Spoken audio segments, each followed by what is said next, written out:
नमस्कार दोस्तों, सबसे पहले माँ सरस्वती जी को प्रणाम करते हैं। हम अपना अगला पार्ट लेके आए हैं। पिछले वीडियो में देखा था कि आर्मी अग्निवीर के लिए जो इम्पोर्टेंट क्वेश्चन हमने किए थे और आज हम कंटिन्यू शुरू कर रहे हैं सेकंड पार्ट। इसमें भी हम प्रैक्टिस सेट करेंगे मैथ्स के। ये आर्मी के अलावा और भी जो 10th लेवल के एग्जाम है सभी में काम में आएंगे आपको। और अगर अपर लेवल की मैथ्स की तैयारी करनी है तो उसके लिए हम जल्दी वीडियो डाल देंगे। और अपना कोचिंग चल ही रहा है, वहाँ अच्छी मैथ्स चल रही है। आर्मी का बैच बिल्कुल सेफ अलग है और बाकी अपर लेवल के लिए मैथ्स के बैच अलग है, आप ज्वाइन कर सकते हैं। बाकी हम शुरू करते हैं अपना जो आर्मी के है क्वेश्चन। तो देख लिए, फर्स्ट क्वेश्चन लेते हैं हम। तो अपना पहला प्रश्न है 0.0036। ये एक संख्या दे रखी है हमें जिसका हमें ज्ञात करना है वर्गमूल। मतलब 0.0036 का वर्गमूल क्या होगा ये हमें पता करना है। संख्या है 0.003 और 6 का वर्गमूल क्या होगा। देखो दोस्तों, सवाल अगर पॉइंट में आ जाए तो सबसे पहले ये पता करना हमें क्या दी गई संख्या पूर्ण वर्ग है या नहीं है। और पूर्ण वर्ग पता कैसे करेंगे हम। पूर्ण वर्ग का पता करने के लिए पहले तो संख्या को देख लो आप कि 36 जो है 36 तो पूर्ण वर्ग है क्योंकि 36 का वर्गमूल निकलेगा पूरा पूरा 6। ठीक है, उसके बाद ये भी देखना पड़ेगा कि पॉइंट के बाद जो अंक है वो सम है या विषम है। पॉइंट के बाद अंक 4 है, 8 है, 6 है, 2 है। अगर सम अंक है तो वो संख्या पूर्ण वर्ग है, अगर विषम अंक है तो वो संख्या पूर्ण वर्ग नहीं है। देखिए, जैसे हम कुछ उदाहरण लेते हैं एक बार। जैसे मैंने कुछ संख्या लिखी है 0.4, एक लिखा मैंने 0.0025, एक लिखा मैंने 0.036, एक लिखा मैंने 0.000625। ये कुछ संख्या लिखी है मैंने। अब हम चेक करते हैं इनमें से कौन कौन सी पूर्ण वर्ग है और कौन कौन सी पूर्ण वर्ग नहीं है। और जो पूर्ण वर्ग है उनको कैसे करेंगे और जो पूर्ण वर्ग नहीं उनको कैसे करना चाहिए हमें। देखिए, इसका सबसे पहले बात करते हैं हम पॉइंट 4 की। देखो 4 जो है 4 का वर्गमूल क्या जाएगा 2, लेकिन 4 तो पूर्ण वर्ग है लेकिन ये पॉइंट में है तो पॉइंट कितने अंक बाद है। पॉइंट 1 अंक बाद है केवल, मतलब विषम संख्या आ गई। पॉइंट 1 अंक बाद है तो ये विषम अंक आ जावे तो ये पूर्ण वर्ग संख्या नहीं है। ठीक है, इसी प्रकार देखो 25 का वर्गमूल 5 आता है तो 25 तो पूर्ण वर्ग है लेकिन ये पॉइंट में है, दशमलव में है। तो इसमें क्या करेंगे, अंक गिनो इनके। तो अंक अपने पास देखो 1, 2, 3 और 4 अंक है, सम अंक है। अगर सम आ जावे 2, 4, 6, सम अंक के बाद अगर पॉइंट है तो वो संख्या पूर्ण वर्ग होगी। तो इसको कैसे करेंगे हम। 25 का वर्गमूल तो आ गया 5। अब पॉइंट है 4 अंक बाद, 1, 2, 3, 4, तो 4 अंक बाद है तो 4 को आधा करना हमें। 4 के आधे हो जाएंगे 2, तो हमें 2 अंक छोड़ के पॉइंट लगाना है। एक अंक तो अपना 5 हो ही गया, 5 के बाद ये दूसरा अंक और यहाँ लग गया पॉइंट। तो अपनी जो संख्या है 0.0025, इसका वर्गमूल लग गया 0.05। अगली संख्या अपने पास 0.36, तो 36 का वर्गमूल आ जाएगा देखो 6। ठीक है, पॉइंट कितने अंक बाद है तो पॉइंट 1, 2 और 3 अंक के बाद है। दोस्तों 3 अंक के बाद है, 3 को आधा नहीं कर पाएंगे हम। और ये 3 अंक का मतलब विषम अंक हो गया। तो विषम अंक की संख्या पूर्ण वर्ग नहीं होती है, इसका पूरा पूरा वर्गमूल नहीं निकलेगा। इसको हमें करना, ये जो पूर्ण वर्ग संख्या नहीं है ना, इनको हमें करना पड़ेगा वर्गमूल विधि से। और इसका आंसर 0.6 या 0.06 आने के बजाय कुछ और आएगा। और इसको हम आगे अपने क्वेश्चन आएंगे उसमें करेंगे कि जो संख्या पूर्ण वर्ग नहीं है उसका वर्गमूल कैसे निकालते हैं। आगे अपने क्वेश्चन आएंगे उसमें करेंगे हम। देखिए दोस्तों, अगला क्वेश्चन है 0.0000625। सबसे पहले देखते हैं ये 625 जो है पूर्ण वर्ग है क्या। तो 625 का वर्गमूल निकल जाएगा 25। ठीक है, लेकिन दोस्तों हमें देखना पड़ेगा कि पॉइंट के बाद जो अंक है वो सम है या विषम है। तो हमने देखो गिन लिए 1, 2, 3, 4, 5, 6 अंक बाद पॉइंट है तो 6 एक सम है।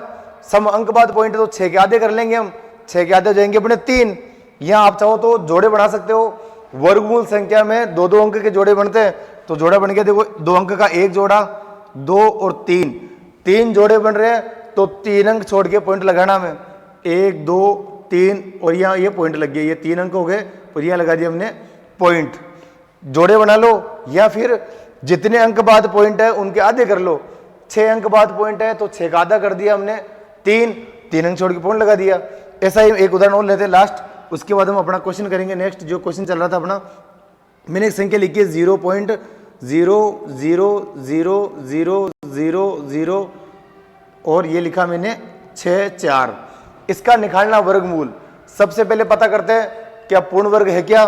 तो देखिए दोस्तों 1 2 3 4 5 6 7 8 अंक बाद पॉइंट है, तो 8 को आधा कर सकते हैं, मतलब ये संख्या पूर्ण वर्ग है। अब इसको कैसे निकालेंगे हम, 64 का वर्गमूल तो आ गया देखो दोस्तों 8, ठीक है।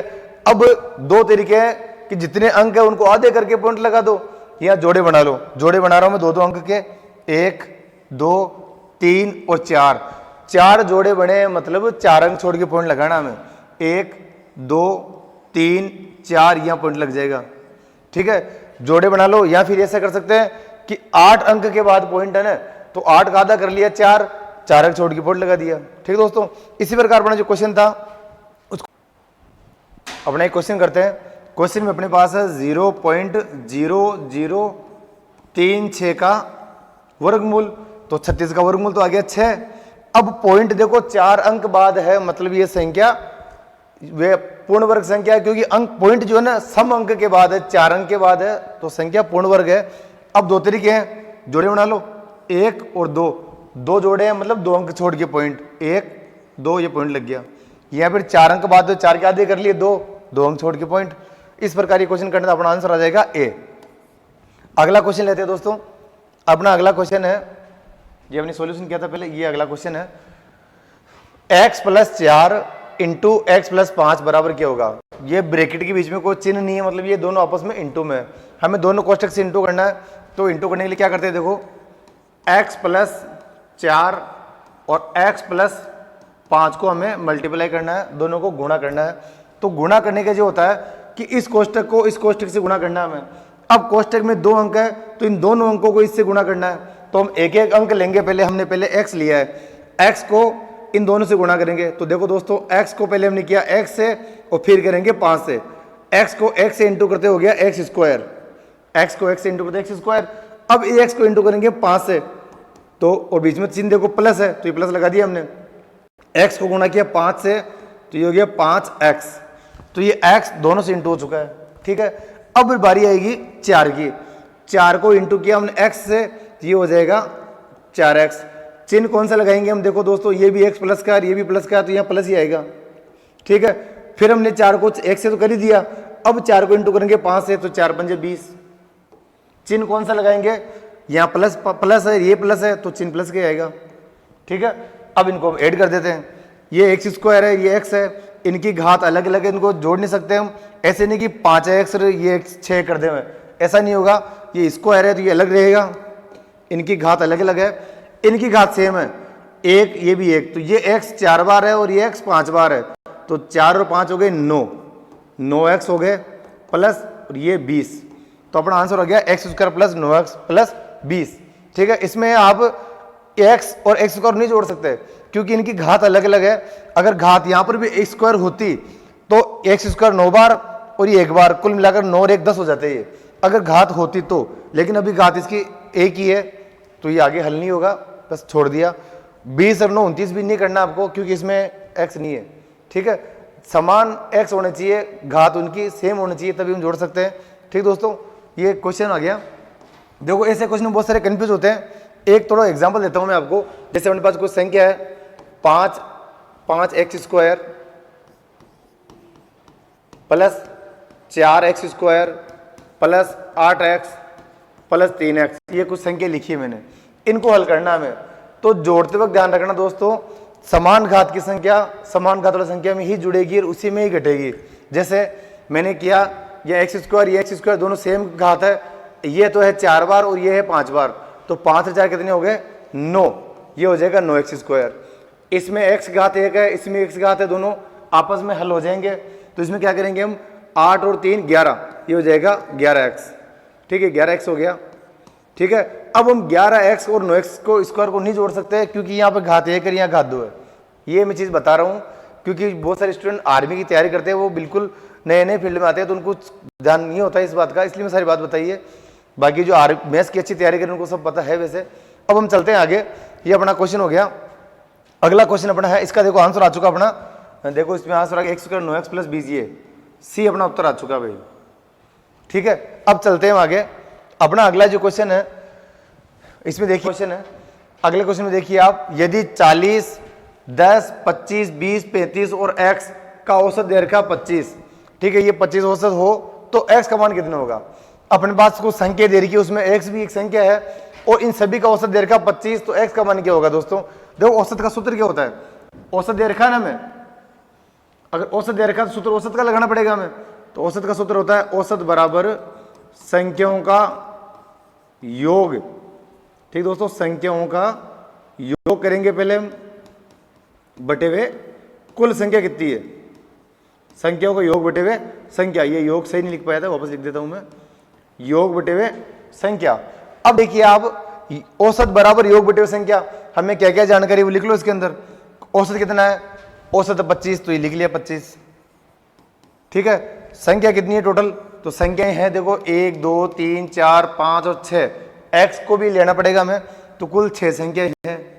अब बात हो रही योग की, तो इन 6 संख्या योग करो आप, योग कर रहा हूं मैं, देखो आप योग करते हैं। इसमें देखो ये 5 और 5 10 का 0, हासिल का 1, 3 और 1 4, 2 6, 2 8, 9 और 4 13, 130। और ये x भी इन्हीं संख्याओं में, इसको भी जोड़ेंगे हम तो ये आ जाएगा प्लस x। ये अपना आ गया इनका योग। तो औसत 25, योग आ गया 130 प्लस x बटे हुए संख्या 6। अब इसको हल करके x का मान ज्ञात करना है हमें।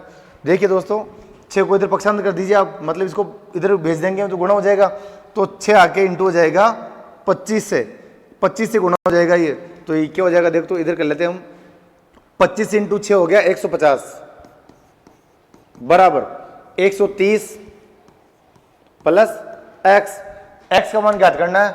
130 को कर दो पक्षांतर, तो 150 में आके घट जाएगा, ये माइनस हो जाएगा, तो 150 में से घटाए 130, तो अपना आ गया 20। x का मान दोस्तों, ये जो x है उसका मान अपने पास 20 आ चुका है, ये जो x है इसका मान क्या आ गया 20, उत्तर आ जाएगा अपना ए ऑप्शन। ठीक दोस्तों, अब हम देखते हैं अगला क्वेश्चन। अपना अगला जो प्रश्न है, इस a प्लस बी बराबर 7, यदि a प्लस बी बराबर 7 है और a square minus b square बराबर -1 है, तो a माइनस बी का मान ज्ञात करना है हमें। देखो दोस्तों, ऐसा अगर कहीं दिख जाए स्क्वायर, दोनों तरफ स्क्वायर बीच में माइनस हो, तो ये सूत्र बनता है, इसका एक सूत्र होता है अपने पास, a square minus b square बराबर होता है a प्लस बी और a माइनस बी। ये अपना एक सूत्र है। इसमें स्क्वायर जब भी आ जाए, दोनों तरफ स्क्वायर बीच में माइनस है, तो इस प्रकार खुलता है। बीच में अगर प्लस है तब सूत्र नहीं है, सूत्र तभी होगा जब बीच में माइनस हो, तो ये बीच में माइनस लगा दिया हमने। ठीक है, अब इनमें जो मान दे रखा वो रख लो आप। देखो a square minus b square का मान क्या दे रखा हमें, a square minus b square का मान है -1, तो इसकी जगह रख दिया हमने -1। इस पूरे का मान हमें -1 दे रखा प्रश्न में, तो रख दिया हमने बराबर a प्लस बी का मान क्या दे रखा है, a प्लस बी का मान दे रखा हमें 7, तो 7 रख दिया। बीच में कोई चिन्ह नहीं है तो हमें इंटू लगाएंगे यहाँ पर, और हमें a माइनस बी का मान हमें ज्ञात करना है, a माइनस बी का मान हमें ज्ञात करना है। तो क्या करेंगे हम, इसका तो मान निकालना है, 7 को इधर भेजेंगे तो 7 आएगा बटे में। तो देखो दोस्तों, यहाँ पर a माइनस बी जो है, a माइनस बी इसके बराबर क्या आ जाएगा, 7 आ जाएगा नीचे, ऊपर तो है -1 और 7 बटे में आ जाएगा, तो उसका उत्तर आ जाएगा -1 बटे 7। अपना उत्तर आ जाएगा सी ऑप्शन। ठीक दोस्तों, आगे चलते हैं हम। अगला अपना क्वेश्चन है, यदि एक वस्तु को 24 रुपए में बेचने पर 20% लाभ होता है, तो उस वस्तु का क्रय मूल्य क्या है। ये टॉपिक है लाभ हानि टॉपिक, उससे संबंधित है। इसमें क्या दे रखा हमें कि विक्रय मूल्य तो है 24 रुपए और लाभ हो रहा है 20%, और हमें क्रय मूल्य ज्ञात करना है। दोस्तों, ऐसे प्रश्नों में हमेशा क्रय मूल्य मान लो आप 100%, इसका सूत्र लगा के भी कर सकते हैं, लेकिन सूत्र भूल भी जाओ तो बहुत आसान तरीका है कि मान लिया हमने क्रय मूल्य अपने पास है 100%, ठीक है, क्रय मूल्य 100%, कोई वस्तु लाई हमने 100% में लेके आई, अब हम उसको बेच रहे हैं तो लाभ हो रहा है तो लाभ को जोड़ देंगे, हानि हो रही है तो घटा देंगे। तो जैसे देखो 100% है, अब इसको हम बेच रहे हैं, ये तो कहलाएगा देखो दोस्तों क्रय मूल्य, ये तो अपना क्रय मूल्य है, और अब बेच रहे हैं वो आ जाएगा अपना विक्रय मूल्य, वो क्या आ जाएगा अपना विक्रय मूल्य। ठीक है, अब विक्रय मूल्य कितना है तो उसका देखो लाभ कितना है 20% लाभ है तो जुड़ जाएगा। 100 में खरीदी 20% लाभ पर बेच दी तो इसका विक्रय मूल्य हो गया 120%। अगर यहाँ हानि होती तो यहाँ 20 माइनस कर लेते हैं 80%। अब देखो दोस्तों अपना ये विक्रय मूल्य हो गया 120% और ये हो गया 100% क्रय मूल्य, ये 20% हो गया लाभ। तो विक्रय मूल्य 120% है, अपना विक्रय मूल्य 120% है और परसेंट में कितना है 24। ये भी विक्रय मूल्य, ये भी विक्रय मूल्य, ये तो वास्तव में है और ये परसेंट के रूप में है। तो 120% बराबर हो जाएगा 24। दोनों विक्रय मूल्यों को बराबर रखेंगे हम। 120% जो विक्रय मूल्य है ये 24 के बराबर है, बराबर 24। तो 1% बराबर हो जाएगा 24 बटावा 120। ये 1% का मान आ गया। 1% का मान आने के बाद हम आगे कुछ भी ज्ञात कर सकते हैं। अगर आपको बोल दे क्रय मूल्य ज्ञात करो तो क्रय मूल्य 100% है, इसको 100 से इंटू कर देंगे, क्रय मूल्य जाएगा। आपको बोल दे इसका लाभ ज्ञात करो तो लाभ 20% है, 20 से इंटू करेंगे तो इसका जो वास्तविक लाभ लाभ हो जाएगा। अभी हमें क्या ज्ञात करना है क्रय मूल्य। तो 1% का मान अगर ये है तो 100% बराबर क्या जाएगा 24 बटावा 120 इंटू 100। या थोड़ा सा वापस लिख देता हूं मैं, इंटू 100। अब काट दो इनको, देखो 0 से 0 काट दिया मैंने, 12 से 24 कट जाएगा 2 बार और 2 को 10 से इंटू किया तो क्या आ गया अपने पास 20। यानी क्रय मूल्य 100% माना था ना हमने, तो 100% जो है ना 20 के बराबर है, मतलब इसका क्रय मूल्य अपना क्या है 20 रुपए है। ठीक है दोस्तों, इस प्रकार करना। अब हम अपना अगला प्रश्न करते हैं। अगला प्रश्न है 216 को 3:4:5 के अनुपात में बांटो। इस अनुपात में बांटना हमें। तो देखिए दोस्तों अनुपात जब भी आ जावे इसको मान लेंगे हम x। देखो जैसे ये 3x 4x और 5x, इन सब का जो योग है वो है 216। इसको 216 को इस अनुपात बांटना हमें, तो इसको लिख लेंगे हम 3x प्लस 4x प्लस, ठीक है दोस्तों, ये 4x प्लस 5x बराबर है 216। इन सब का योग 216 है क्योंकि इसी अनुपात में बांटना है इनको। ठीक है, अब x का मान निकाल लेते हैं।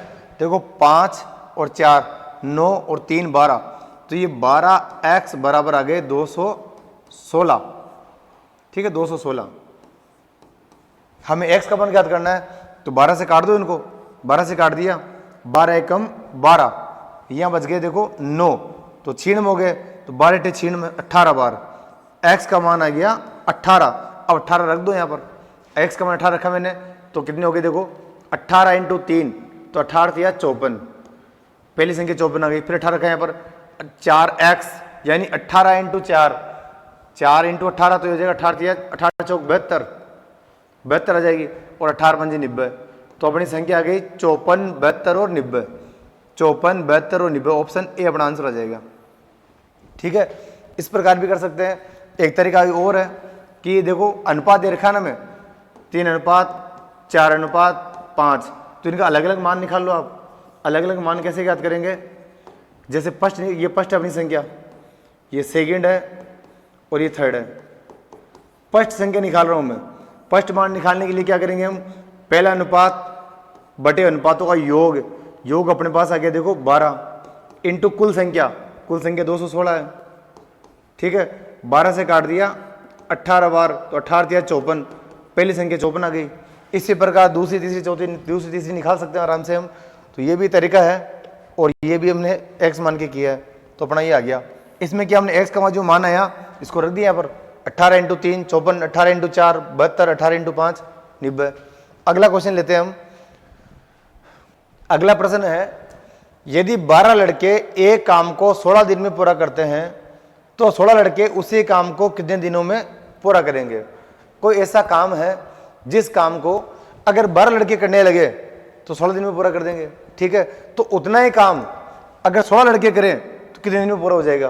तो देखिए दोस्तों इसका एक सूत्र भी होता है वैसे, और हम डायरेक्ट भी करना चाहते कर सकते हैं कि कोई ऐसा काम है जिसको अगर 12 लड़के करें, लड़के कितने 12, वो कितने दिन में कर रहे हैं 16 दिन में, इसको इंटू करेंगे हम, 12 × 16 इतना एक काम है। इस काम के बराबर एक उतना ही काम और है, उस काम को अगर 16 दिन आदमी करे, या उतना ही काम है जितना काम यहाँ पर है उतना ही काम यहाँ पर है। इस काम को 12 लड़के 16 दिन में करते हैं, तो उतना ही काम 16 लड़के कितने दिन में करेंगे, तो x मान लिया। दोनों को काम बराबर है, बस आदमी और दिन अलग अलग है तो उसके दिन याद करने हैं। अब बराबर में ऊपर का ऊपर काट सकते हैं, तो मैंने 16 से 16 को काट दिया तो x का मान क्या आ गया 12, तो x बराबर 12 आ जाएंगे, मतलब 12 आदमी 12 दिन लगेंगे इनको, 16 लड़के 12 दिन में कर सकते हैं, 12 आंसर आ गया। ठीक है, सूत्र से भी कर सकते हैं, तो इसके अगर एक बड़े क्वेश्चन आएंगे तो सूत्र से भी दिखाऊंगा मैं, बाकी इसको बराबर रख के कर सकते हो आराम से। ठीक है, अगला प्रश्न अपना, अगला प्रश्न है कितने समय में 1250 रुपए का मिश्र धन 6% वार्षिक ब्याज की दर से 1400 रुपये हो जाएगा। ये अपने ब्याज का प्रश्न है, लेकिन इसमें ये लिखा हुआ नहीं है कि चक्रवृद्धि ब्याज है साधनी ब्याज है, वैसे एग्जाम में लिखा हुआ है, इस प्रश्न में लिखने से रह गया। ठीक है दोस्तों, तो जब लिखा हुआ नहीं है तो अभी साधन ब्याज ही मान के चलना है, अधिकतर वैसे लिखा हुआ आएगा, और नहीं लिखा हुआ तो हमें क्या करना है साधन ब्याज। ठीक है, देखिए दोस्तों कितने समय में, तो हमें क्या ज्ञात करना है इसके अंदर, हमें ज्ञात करना है समय।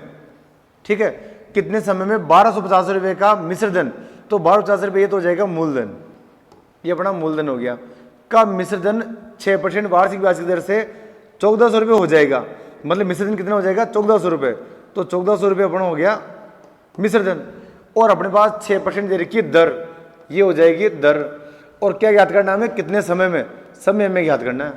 ठीक है, अब समय का एक अलग से सूत्र है अपने पास, समय बराबर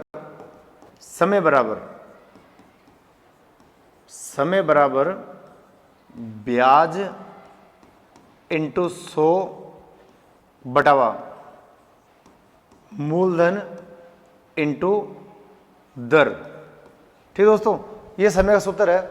अगर ये याद नहीं भी रहे आपको, तो अपना जो मेन सूत्र होता है ब्याज का, आप वो भी लगा सकते हैं। देखो वो कैसे लगाएंगे हम, कि ब्याज बराबर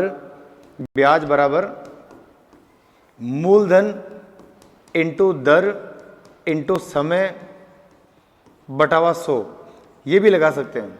ठीक है, अगर वो याद नहीं है तो ये डायरेक्ट लगा दो, इससे भी अपना काम हो जाएगा, और याद है तो डायरेक्ट उससे करते हैं हम। अब देखो दोस्तों इसमें क्या क्या चाहिए, हमें समय तो याद करना है, हमें चाहिए ब्याज इंटू 100 को दिक्कत नहीं, मूलधन इंटू दर, तो मूलधन अपने पास है 1250, दर अपने पास है 6%, लेकिन अपने पास ब्याज नहीं है, तो ब्याज हम निकाल सकते हैं। ये जो दे रखा है ब्याज कैसे निकालेंगे हम, ये जो दे रखा है 1400 रुपये मिश्र धन का मतलब होता है कि मिश्र धन का इसमें मूलधन और ब्याज दोनों मिलाकर मिश्र धन बनता है। मिश्र धन बराबर होता है मूलधन प्लस ब्याज। अगर इस मिश्र धन में से मूलधन को अगर हटा देंगे हम, तो जो बचेगा वो शेष ब्याज बचेगा, तो 1400 में से घटा दिए 1250, तो यहाँ बच गए 150, तो 150 जो बचे हैं वो आ जाएगा अपना ब्याज, तो ब्याज आ जाएगा 150। मैं रख रहा हूँ इसके अंदर सूत्र में मान, ब्याज अपने पास 150 इंटू 100 बटे हुए मूलधन अपने पास है 1250, मूलधन मैंने रख दिया 1250। ठीक है दोस्तों, 1250 इंटू, और अपने पास जो दर है वो है 6%, इसको काट लेंगे, अपना उत्तर आ जाएगा समय। देखो काटते हैं, मैंने 0 से ये 0 काट दिया। ठीक है, ये 25 से कट जाएगा 5 बार, और ये 25 से कट जाएगा 4 बार। ठीक है, इसको 2 से काट दिया 2 बार, और इसको 2 से काट दिया मैंने 3 बार। अब 3 को काट दिया मैंने 15 से 5 बार। ठीक है दोस्तों, और 5 को 5 से काट दिया। अब यह बचा क्या है, नीचे सब कट गए, ऊपर सब कट गए, ऊपर बचा केवल 2, तो अपना समय आ गया 2 वर्ष, समय अपना आ जाएगा 2 वर्ष, ऑप्शन सी। तो ये समय का सूत्र लगा के करना है हमें। आप एग्जाम में देखो सूत्र समय का भूल भी जाओ तो अपना जो ब्याज का सूत्र है जो लगभग सबको याद है, इससे भी अपना काम हो जाएगा। इसमें रख दो आप, ब्याज अपने निकाला 150, 1400 मतलब मिश्र धन में से घटाया मूलधन, तो ब्याज आ गया 150। ठीक है, मूलधन अपने पास है 1250, इसमें मान रख रहा हूँ, बाकी आप काट के करना हो जाएगा, कोई दिक्कत नहीं। दर अपने पास 6%, और समय में ज्ञात करना है, समय को x मान लिया मैंने, और बटावा 100। जब इसको काट के x का मान ज्ञात करोगे तो भी 2 आ जाएगा अपना। देखो चलो कर ही देते हैं, देखो मैंने काट दिया, इसमें ये ऊपर का ऊपर काट दिया, 0 से 0 काट दिया मैंने। ठीक है, ये 25 से कट रहा है 5 बार, और ये 25 से कट रहा है 4 बार। इसको 2 से काट दिया मैंने 2 बार, इसको 2 से काट दिया मैंने 3 बार। ठीक है, अब 3 से 15 को काट दिया मैंने 5 बार, और 5 को 5 से काट दिया 1 बार। अब यहाँ क्या बचा अपने पास, देखो यहाँ बचा भाई, ये अपने बचा है 1 बराबर, 1 के बराबर क्या बचा, x बटावा 2, x बटे हुए 2 को इधर भेज दो, तो x बराबर आ गया 2, तो यानी 2 वर्ष अपना आंसर आ गया। इससे भी हम कर सकते हैं, अगर सूत्र याद नहीं हो तो, और याद हो डायरेक्ट मान रख के करो, कोई दिक्कत नहीं है। तो अपना समय 2 वर्ष आ चुका है। हम लेते हैं अगला प्रश्न। अपना अगला प्रश्न है 7, 8 और 14 का चतुर्थ अनुपाती ज्ञात करो। चतुर्थ अनुपाती, देखिए दोस्तों इसमें 3 पद दे रखे हैं, 7, 8 और 14। अपना एक टॉपिक होता है अनुपात समानुपात, उसमें कुल 4 पद होते हैं, 2 तो होते हैं बाहरी पद और 2 होते हैं मध्य पद। अब इसमें 3 पद दिए हुए हैं और चौथा पद में ज्ञात करना है, तो चौथे को मान लेंगे x।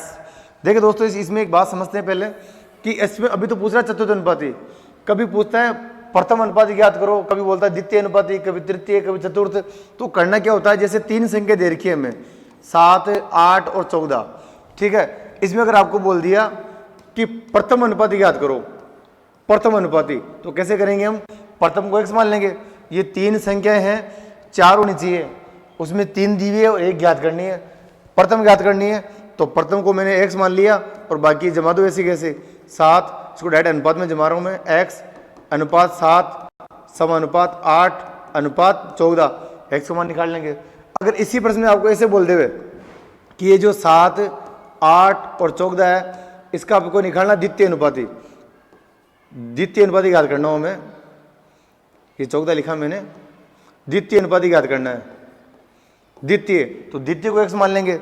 देखो जैसे इसको कैसे जमाएंगे हम, 7 प्रथम और द्वितीय पूछ रहा है ना, तो द्वितीय को मान लेंगे x अनुपात तृतीय ऑटोमेटिक 8 हो जाएगा और ये 14 और इसका मान ज्ञात कर लेंगे। अब करेंगे कैसे अभी बताऊंगा मैं, लेकिन मानना ऐसे है हमें, जैसे आपको बोल देवे कोई संख्या है, यही संख्या मान लेते हैं 7, 8, 14 का मैं ज्ञात करना तृतीय अनुपाती, तृतीय, तो तृतीय को x मान लेंगे। जैसे 7 अनुपात 8 समानुपात प्रथम द्वितीय तृतीय को मान लिया हमने x और ये 14 ऑटोमेटिक चतुर्थ अनुपाती हो जाएगा। तो इस प्रकार इसमें x का मान निकाल लेंगे। अभी हमें पूछ रहा है चतुर्थ अनुपाती, तो इसको कैसे करेंगे देखना आप, चतुर्थ को x मान लेंगे। अब मानने के बाद करना कैसे है वो भी बताता हूं मैं आपको। देखिए ये मिटा दिया मैंने सारा एक बार, इसके बाद अपना देखो क्वेश्चन है 7, 8, 14 का हमें ज्ञात करना है चतुर्थ अनुपाती, चतुर्थ, तो अब की बार चतुर्थ को x मान लेंगे, ठीक है। देखो जैसे ये 7 अनुपात 8 समानुपात 14 प्रथम द्वितीय तृतीय और चतुर्थ को x मान लिया हमने, जो पूछे उसी को x मानना है, बाकी संख्या ऑटोमेटिक जम जाएगी। अब ये x मान चुके हम, हमें निकालना चतुर्थ अनुपाती। तो समानुपात का एक सूत्र है अपने पास, एक नियम होता है कि बाह्य पद और मध्य पद का गुणा होता है बराबर। इसमें ये तो कहलाएगा बाह्य पद, ये दोनों, ये बाहर के पद है और ये मध्य पद है। तो इन बाह्य पदों का जो गुणा है ना, इन बाह्य पदों का गुणा और गुणा दोनों का और मध्य पदों का गुणा, ये दोनों क्या होंगे हमेशा बराबर, तो इनको बराबर रख लो आप। बाह्य पद गुणा करते हैं पहले, तो बाह्य पद 7 इंटू एक्स, 7 इंटू एक्स बाह्य पद बराबर मध्य पद 8 इंटू 14, तो 8 इंटू 14, ठीक है। अब काट दो इनको, बराबर में ऊपर को ऊपर काट सकते हैं हम, 7 से 1 बार और इस 7 से 2 बार। तो अपना x बराबर क्या आ गया, x बराबर आ गया अपने पास 8 इंटू 2 यानी 16। तो इसका जो चतुर्थ अनुपाती है वो 16 आ गया। ऐसे अगर प्रथम अनुपात पूछ ले तो प्रथम को x मान लेंगे, बाकी संख्या जमा के प्रथम निकाल लेंगे, द्वितीय पूछे द्वितीय को x मान लेंगे। तो इस प्रकार का निकालते हैं हम अनुपाती। आगे चलते दोस्तों, अगला अपना प्रश्न है, सुभाष आधा घंटे में 4 किलोमीटर तथा 500 मीटर की दूरी तय करता है। आधे घंटे में कितना चल रहा है भाई, ये आधे घंटे में चल रहा है 4 किलोमीटर तथा 500 मीटर यानी 4.5 किलोमीटर हो गया, ठीक है, दूरी तय करता है। उसकी गति मीटर प्रति सेकंड में कितनी होगी ये पता करना हमें। देखिए दोस्तों ये जा रहा है आधे घंटे में, कितना जा रहा है 4.5 किलोमीटर। अब हम अंदाजा लगा सकते हैं कि आधा घंटे में जा रहा है ये 4.5 किलोमीटर, ठीक है। तो बताओ 1 घंटे में कितना जाएगा ये, 1 घंटे में आधा का डबल 1 कर दिया तो 4.5 का डबल कर दिया हमने 9 किलोमीटर। 1 घंटे में 9 किलोमीटर मतलब इसकी चाल हो गई 9 किलोमीटर प्रति घंटा। ये इसकी चाल है 1 घंटे में 9 किलोमीटर यानी 9 किलोमीटर प्रति घंटा। अब ये चाल किलोमीटर प्रति घंटा में, हमें किस में ज्ञात करनी है, मीटर प्रति सेकंड में। तो इसका हम नियम पहले पढ़ चुके थे कि चाल को किलोमीटर प्रति घंटा से, ठीक है, किलोमीटर प्रति घंटा से मीटर प्रति सेकंड में बदलने के लिए किससे गुणा करेंगे भाई, इसको गुणा करेंगे हम 5/18 से, ठीक है। अब काट दो, देखो यही कर लेते हैं एक बार, एकदम इसको काट दिया 9 से, एक बार इसको 9 से काट दिया हमने 2 बार, यानी 5/2। अब 5 को और काट दिया 2 से, तो ये आ जाएगा 2.5, तो ये आ जाएगी 2.5 मीटर प्रति सेकंड, ये इसकी चाल आ जाएगी, ठीक है दोस्तों, 2.5 मीटर प्रति सेकंड ये अपना आ जाएगा। अब चलते हैं आगे, इसको और भी हम सूत्र लगाए कर सकते हैं, ऐसी बात नहीं है, लेकिन हमने डायरेक्ट इसमें अंदाजा लगा लिया कि आधे घंटे में 4.5 किलोमीटर, तो 1 घंटे में 9 किलोमीटर, तो 9 किलोमीटर प्रति घंटा इसकी चाल है। इस किलोमीटर प्रति घंटा को हमने बदल दिया मीटर प्रति सेकंड में, 5/18 से गुणा करके। 5/18 से गुणा क्यों करते हैं, इसके बारे में डिटेल से हमने पिछली वीडियो में देखा था, अब एक बार देख लीजिए कि 5/18 से गुणा क्यों करते हैं, इसके बारे में डिटेल से बात की थी पिछली वीडियो में, ठीक है दोस्तों। अब हम चलते हैं आगे, अपना अगला क्वेश्चन है 1% के आधे को दशमलव के रूप में लिखा जाएगा, मतलब 1% के जो आधा है उसको दशमलव के रूप में कैसे लिखा जाएगा, हमें ये पता करना है। तो देखिए दोस्तों 1%, ये लिखा मैंने 1%, ठीक है, 1% लिखा मैंने, ये 1% के आधे को, अब आधा कर दिया, ये कर दिया /2, ठीक है, को दशमलव के रूप में लिखना हमें, तो इधर कर लेते, तो उधर जगह कम अपने पास। देखिए दोस्तों एक जो % है इसका हमने कर दिया पहले तो आधा, ठीक है, आधा। अब को दशमलव में बदलना है तो बदल लेते हैं, कोई दिक्कत नहीं। सबसे पहले हटाओ %, हटाते क्या कर देंगे हम, किसी भी संख्या का परसेंटेज का चिन्ह हटाते ही बटे में 100 लगता है भाई, तो ये बटावा 100 कर दिया, ठीक है। हमें उत्तर लाने हैं दशमलव में, अब बटे में संख्या आ गई 200, अब 1 में 200 भाग देने में दिक्कत आएगी हमें, तो इसका थोड़ा दिमाग लगा लेते हैं हम कि 1 से 2 को या 100 को काटने में दिक्कत आ रही है ना, तो 2 को काट कैसे काट सकते हैं हम, तो एक काम करें हम कि ऊपर नीचे गुणा ऐसे संख्या से इंटू कर लें ताकि 2 का भाग चला जाए। हम भाग भी दे सकते हैं, लेकिन थोड़ा सा अंदाजा दिमाग लगाते हैं इसके अंदर कि 2 का भाग किस में जा सकता है आसानी से, 2 में, 6 में, 8 में, 10 में, 10 में दे लेते हैं, क्योंकि बटे में 10 आएगा तो पॉइंट लगाना आसान रहेगा। तो मैंने क्या किया, ऊपर भी 10 से गुणा कर दिया, नीचे भी 10 से गुणा कर दिया, कर सकते हैं, कोई दिक्कत नहीं। 2 को 10 से काट दिया मैंने 5 बार। अब देखना 5 एकम 5, और नीचे क्या हुआ भाई, नीचे 100 को इंटू किया 10 से तो 1000। अब भाग लगाना आसान हो गया, अब सिर्फ 3 अंक छोड़ के पॉइंट लगाना हमें, तो ये 5 एक अंक हो गया, दूसरा अंक, तीसरा अंक, ये पॉइंट लग जाएगा, तो इसका हमारा आंसर आ जाएगा सी, ठीक है। आप 2 का इसमें भाग दोगे तो आएगा 0.5 में 2 अंक छोड़ के पॉइंट लगाओगे तो भी उत्तर आ जाएगा, ठीक है। और अभी क्या मैंने थोड़ा आसान करने के लिए इसको 2 का भाग 10 में जाता है इजीली, 10 से ऊपर नीचे गुणा कर दिया। 4 में भी जाता है, अगर 4 से ऊपर नीचे इंटू करेंगे तो 4 से 2 कट जाएगा 2 बार, लेकिन बटे हुए 4 बचेगा, वो 4 का फिर भाग देना पड़ेगा, तो हमने के नीचे 0 रख लिया, तो अपना आंसर आ गया 0.005। हम आगे करते हैं अगला क्वेश्चन, यदि एक भिन्न के अंश को 8% बढ़ाया जाए और हर को 10% घटाया जाए तो भिन्न 2/3 आता है, मूल भिन्न क्या है, मूल भिन्न निकालनी भाई हमें। ऐसा क्वेश्चन हमने पिछली वीडियो में किया था, आप डिटेल से और देख लेना, अभी हम ज्यादा डिटेल्स भी नहीं जाएंगे, डायरेक्ट क्वेश्चन करते हैं अपना। देखो एक ये कह रहा मूल भिन्न क्या है, मूल भिन्न, तो मूल भिन्न मान लिया हमने x/y, जिसमें ये तो अंश है ऊपर वाला और नीचे वाला हर है, ठीक है, अंश बटे हुए हर। अब आगे देखिए आप, अंश और हर में कर क्या रहा है, यदि एक भिन्न के अंश में अंश को 8% बढ़ा दिया, इसको कितना बढ़ा दिया 8%, ये अपने आप में 100% है, इसको बढ़ाया 8% तो ये कितना हो गया 108% हो गया, ठीक है। और क्या कर रहा है, और हर को 10% घटाया जाए, हर अपने आप में 100% है, 10% घटा दिया तो ये हो गया 90%, ठीक है। अब इस भिन्न के अंदर वृद्धि और कमी करने के बाद जो नया भिन्न प्राप्त होगा वो प्राप्त हो रहा है 2/3, कितना आ रहा है भाई 2/3। तो हमें मूल भिन्न ज्ञात करनी है, हमें मूल भिन्न जो x/y है ना, इसका मान ज्ञात करना है, तो कर लेते हैं। देखो काटो इसे, % है तो % से % को काट दिया मैंने, ये % है ना अपना, इस % को % से काट दिया, ठीक है।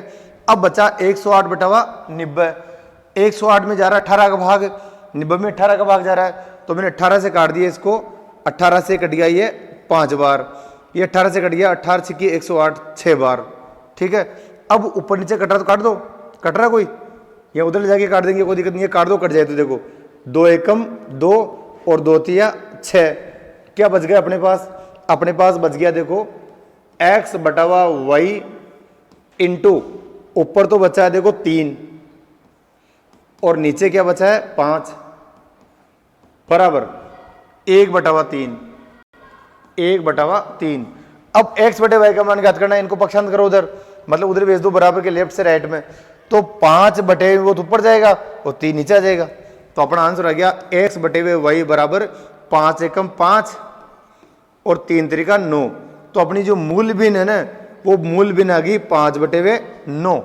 5/9 अपना आंसर आ जाएगा ऑप्शन सी। ठीक दोस्तों, इस प्रश्न को मैंने थोड़ा और इस प्रश्न को थोड़ा और मैंने बेसिक समझाया था जो पिछले वीडियो में है, एक बार आप देख लेना। आगे चलते हैं हम, अगला अपना है ये क्वेश्चन 0.75 अनुपात x समानुपात 5:8 में ये है, तो x का मान क्या होगा? x का मान पता करना हमें। प्रश्न अपना अनुपात और समानुपात में है तो जमा लेते हैं हम। जो अपने पास है 0.75 अनुपात x समानुपात 5:8। ठीक है, समानुपात में अगर प्रश्न है तो ये नियम हमने पढ़ा था थोड़ी देर पहले कि बाहरी पदों का गुणा और मध्य पदों का गुणा होता है बराबर। तो रख लो बराबर, मध्य पद अपने पास है x इंटू 5, मध्य पदों का गुणा बराबर बाहरी पद है 0.75 इंटू 8। ठीक है, अब x का मान ज्ञात करना बस। तो देखो भाई ये हटाया पॉइंट मैंने और नीचे लगा दिए 2 0। 25 से काट दिया इसको, 25 थी 75 और ये 25 चौक 100। ठीक है, ऊपर को ऊपर काट सकते लेकिन 5 से कुछ संख्या कटेगी ही नहीं, तो कोई बात नहीं। x बराबर क्या जाएगा? x बराबर गया 8 या 24। 8 4 से काट लेते एक बार, 4 से 8 काट दिए 2 बार। अब 3 दूनी 6 और बटावा 5, 6/5। तो उत्तर बटे में नहीं आ रहा है, पॉइंट में तो पॉइंट में काट लेते हैं, कोई बात नहीं। अपना जो आंसर आया है x बराबर 6/5। 5 का भाग लगाओ इसके अंदर, देखो 5 एकम 5 और 5 एकम 5 कितने बच गए यहाँ पर? 1 बच गया, पॉइंट लगाया 10 हो गया, 5 दूनी 10। तो 1.2 अपना आंसर आएगा ए आंसर आ जाएगा 1.2।